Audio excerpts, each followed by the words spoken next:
School തുറക്കാൻ പോകുന്നു. കുട്ടികളൊക്കെ പുതിയ ഉടുപ്പും പുതിയ വാട്ടർ ബോട്ടിലും പുതിയ കുടയും പുതിയ പുസ്തകങ്ങളും ഒക്കെ ആയിട്ടാണ് സ്കൂളിലേക്ക് വരാൻ പോകുന്നത്. നമ്മൾ 6-ാം ക്ലാസ്സിലും 7-ാം ക്ലാസ്സിലും ഒക്കെ വീട്ടിലേക്ക് വിട്ട കുട്ടികളല്ല അവധി കഴിഞ്ഞിട്ട് തിരിച്ചു വരുന്നത്. കാരണം അവർ ഈ 2 മാസത്തെ അവധി സമയത്തൊക്കെ അവർക്കുണ്ടായ ധാരാളം എക്സ്പീരിയൻസുകളും എക്സ്പോഷറുകളും ഒക്കെ ആയിട്ട് ഒരുപാട് പുതിയ ചിന്തകളും പുതിയ കാഴ്ചപ്പാടുകളും പുതിയ വെല്ലുവിളികളും ഒക്കെ ആയിട്ടാണ് അവർ നമ്മുടെ ക്ലാസ്സിലേക്ക് വരുന്നത്. പക്ഷെ വരുമ്പോൾ അവരുടെ മനസ്സിൽ ആരൊക്കെയായിരിക്കും ഈ വർഷം ഞങ്ങളെ പഠിപ്പിക്കാൻ വരുന്നത്, ഇതൊക്കെ അവരുടെ ഉള്ളിലെ വലിയൊരു ആകാംക്ഷയാണ്. അപ്പോൾ നമ്മൾ ക്ലാസ്സിലേക്ക് ചെല്ലുമ്പോൾ ആ പഴയ ടീച്ചറായിട്ട് ചെല്ലരുത്. കഴിഞ്ഞ കൊല്ലത്തെ അതേ അവസ്ഥയിൽ, അതേ ബോഡി ലാംഗ്വേജിൽ, അതേ ലതർജിയിൽ, അതേ സ്പിരിറ്റിൽ നമ്മൾ ചെന്ന് കഴിഞ്ഞാൽ കുട്ടികൾ നിരാശരായി പോകും. അവർ പുതുക്കത്തോടു കൂടി വരുമ്പോൾ അവർ പ്രതീക്ഷിക്കുന്നത് പുതുമയുള്ള അധ്യാപകരെയാണ്.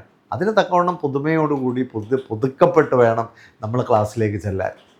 എന്തൊക്കെയാണ് അധ്യാപകർ അതിനുവേണ്ടി മാനസികമായിട്ട് എടുത്ത തയ്യാറെടുപ്പുകൾ? നിങ്ങളുടെ സ്പിരിറ്റിലും നിങ്ങളുടെ എന്തൂസിയാസത്തിലും നിങ്ങളുടെ എനർജിയിലും ഒക്കെ നിങ്ങൾക്ക് വർധന ഉണ്ടായിട്ടുണ്ടോ? അതോ കുറച്ചുകൂടെ നമ്മൾ പ്രായമായോ? ഇതൊക്കെയാണ് നമ്മൾ മനസ്സിലാക്കുന്നത്. ഞാൻ പലപ്പോഴും പറയുന്നത്, നമ്മുടെ ഒരു സ്പിരിറ്റും എന്തൂസിയാസവും എനർജിയും ഒക്കെയാണ് കുട്ടികളെ ലിഫ്റ്റ് ചെയ്യുന്നത്. അതിനനുസരിച്ചുള്ള നോളജും അതിനനുസരിച്ചുള്ള ബോഡി ലാംഗ്വേജും അതിനനുസരിച്ചുള്ള അറിവുകളും ഒക്കെ ആയിട്ട് ക്ലാസ്സിലേക്ക് ചെന്ന് അവരെ എക്സൈറ്റ് ചെയ്യിക്കാനും അവരെ കൂടുതൽ മനസ്സിലാക്കാനും അവരെ ഇൻഫ്ലുവൻസ് ചെയ്യാനും ഇൻസ്പയർ ചെയ്യാനും ഒക്കെ നിങ്ങൾക്ക് കഴിയട്ടെ.